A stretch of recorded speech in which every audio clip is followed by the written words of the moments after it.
I know one thing a lot of people wish they did, especially if they're in the UK this year, and also Northeast United States, but especially the UK, because they got hit with an extremely hard winter. And I think actually tens of thousands of people died from the cold. But kerosene heater, most important thing there is. And if you set this, basically this is an old one from Korea, and this is before, they were really. They weren't too popular in the United States, and actually this was more like during the time when it had the fuel crisis and stuff too, also with I think in the 70s and that type of stuff. But this thing's reliable. That goes to show you how old it is and how long it'll last. It's got the tip over switch on it, which is this is a hand lighter. You light it up by hand. You just lift this up, and you light it up by hand. Now the thing is, if you have this set just right, no fumes at all. Just a little bit when it first starts up. That's about it. And you got to set it like in a happy medium, not too low, not too high, and it puts out a lot of heat. I think this is around, I don't know what it is. I think it's like 20,000 BTUs or thereabouts. But that'll do a room, easily 25 by 25, easily. Now, what I do is I keep, I have red cans for gasoline and yellow cans for diesel. And I'll use these two metal cans, galvanized steel. I don't even think they make them. They're probably all stupid plastic now. Just the old school way.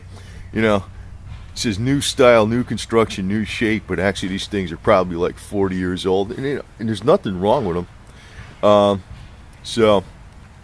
But they're solid. But the thing is, they're blue. And I know these two odd-shaped cans are for kerosene. So, but you can get, on medium on this thing, probably about 12 hours, no problem, out of this damn thing easily. And, it's only like a little over a gallon that goes into it, and that's it.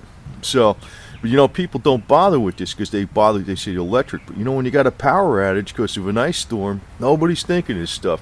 And this is the old type too. I would get this type where it's radiant, where it goes all around. I know a lot of people don't like it because it's in the center of the room, but you know what? That actually heats a lot more efficiently. But you got this top part, so if you got no power, you can cook on this damn thing. You can boil water. You can do all kinds of junk. And if there's no water or whatever, you got snow, man, you can freaking do it.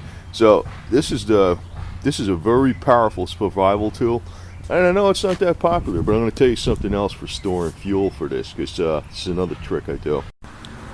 Yeah, this is something else.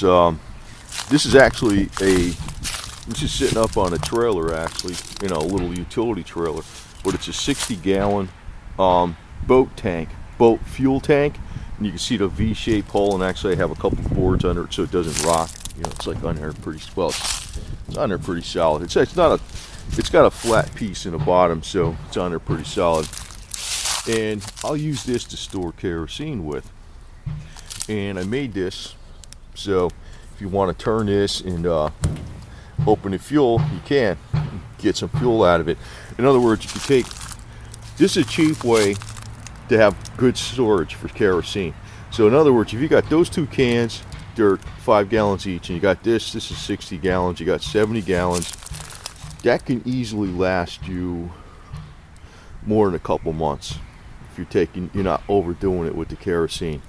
But even if you're pumping it up quite a bit, it'll last you a month. So an emergency supply, this is the stuff to have. Now I'm in Florida, so I don't really need this too much, but I still have it because I used to be up north, and I just don't freaking throw away things that, even though, because I realize, it's something, it's stupid to have until you need it. Then all of a sudden, one time out of the blue, you need it, or you go someplace and you need it, or something like that.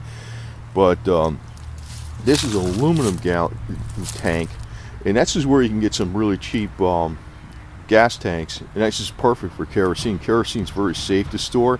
This is for a boat. It's aluminum. You can leave it outside. It's never going to rust. The inside of it's never going to get corroded.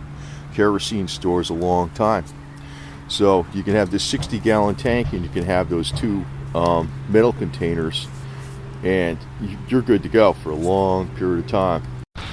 And the other thing is on these heaters, watch these handles, man, because you know, even though they get hot, and I don't know, some of the other ones might be better designed, but definitely get this type where it's the radiant design. It blows out all around you.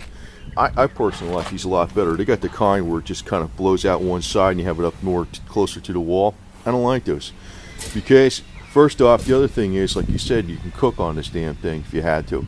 I mean, you're not going to put, in other words, you could put a pot of water on it, bake soup, you know, boil up water, make macaroni, pasta, rice, all kinds of stuff. So it's like old school, and they don't stink because once you get them going, they're good to go. And you know, they're too much relying on electricity, man. If you're in a freaking cold climate, I wouldn't even just have one of these. I'd have two of them, and plenty of kerosene and steel containers, because you know, the other thing is with the steel containers, I bring these inside. I used to bring them inside when I was using them up north, but the thing is, these aren't gonna get screwed up. I'm always a little leery of those plastic containers because they're, I don't know if you can find these anymore. You probably could, but the reason I don't like the plastic containers is because they really have a limited life, how long you can keep the fuel in them. So this is for emergencies. You know, you might want, if you're keeping this kerosene in the steel containers, you can keep it around a long time.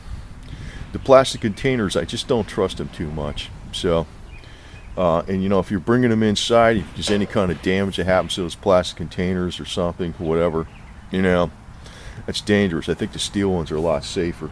I don't know why people got away from this, probably because they're heavier, but big deal, right? They're a lot safer. So anyway, I'd recommend good kerosene heater. They've been using these, I mean, they use these up in Japan and Korea all the time, and they're very safe and very reliable. Just the Americans aren't that used to them.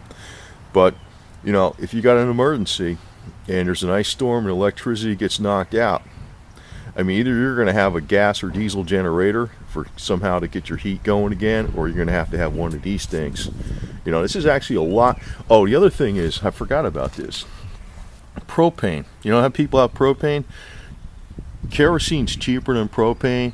Kerosene will also put out a hell of a lot more BTUs per gallon.